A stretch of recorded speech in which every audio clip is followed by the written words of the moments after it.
สัมพังคาวะโต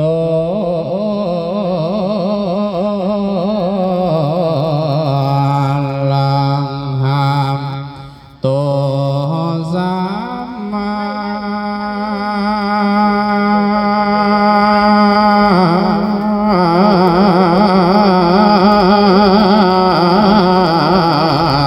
สัมพุทธัสสะ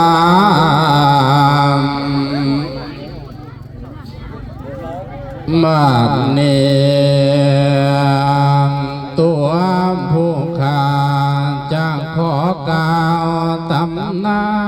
นเรื่องเนทานสาโลกไหลโยกมาแต่ตอนต้น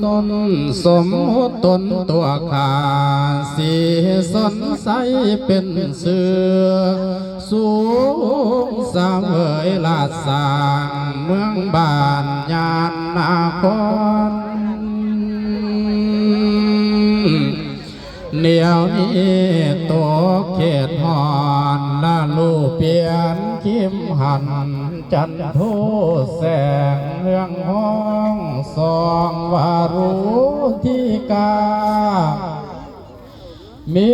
สายุนต้นเดือนหาสนละทาฝ่าฝนไม่สาฟ้าลวงหลอกไม่ก็บานบางจอจีหวางพอมีมากล้นพ้นมากลูกนาผู้ขาเฮาสีพี่นำบองเป็นเจ้าเกียรติถึงจอมใจเงาสันหลอนพญาเวทเนลาเทศจากห้องให้หนีบ้านห่างนาคนมานีข้าจิงฟ้าพ้นเขาบาเนจรนอนป่าลันกันหาและสาดีพร้อมพร้อมมาถึงพี่ก็แม่นบุญหมายจากพูนนอนวายซึ่งสวนลงพระเวทให้ลา